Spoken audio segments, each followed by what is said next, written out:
The Colonels headed out of conference on Tuesday, visiting Tulane. Now, Nicholls defeated the Green Wave earlier this season, but hadn't picked up back-to-back wins against the Greenies since 1995. Wouldn't take long to get going. The second batter of the ballgame is Leo Vargas, and he takes Tulane righty Daniel Rankin over the left field fence. Solo blast. That's the first home run of the season for Vargas, and it provided a spark.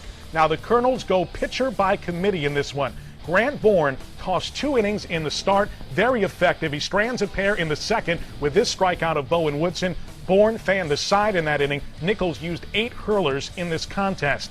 Back at bat here in the 5th, and Leo Vargas does it again. After a Matt Richard leadoff triple, Vargas rips a Rankin offering down the line.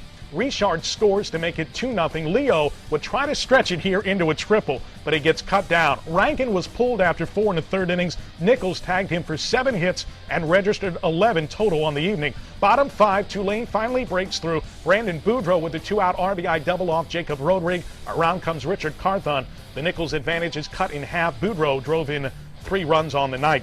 On to the 7th, Nicholls with runners at the corners, 1 out. Tulane summons right-hander Andrew Garner on to pitch. Now the first batter he faces is Keith Cormier, and a very rude greeting from Cormier.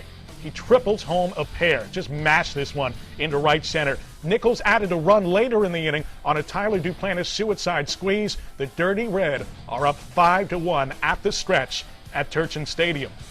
Now, it would get interesting in the 9th as a Wave scored a pair of unearned runs, but Jordan McCoy fans Garrett Cannizzaro to end it. The Colonels are a 5-3 winner, second win over the Wave this year. Nicholls now 15-15 overall. This is the type of ball game we expect out of this team. Absolutely. They played like they were playing a faceless opponent, and they just want to take care of their own business, and they were hungry and gritty, and I liked what our bullpen did, and I liked what our hitters did, and we had opportunities to score even more runs. But you know, who cares? Our guys came out with character and pride, and it was such a tough, emotional weekend, and for them to come back the way they did, that says a lot about our baseball team. And we talk about the bullpen, which had struggled this past weekend. You used 7 relievers, and they all did a good job. The goal was to see those guys have some success and really kind of give them an opportunity to get in and get out, and that's exactly what we got out of it. And I was really happy to see what we had. PCO and Chris Miller were fantastic, but as were everyone else that came out and threw.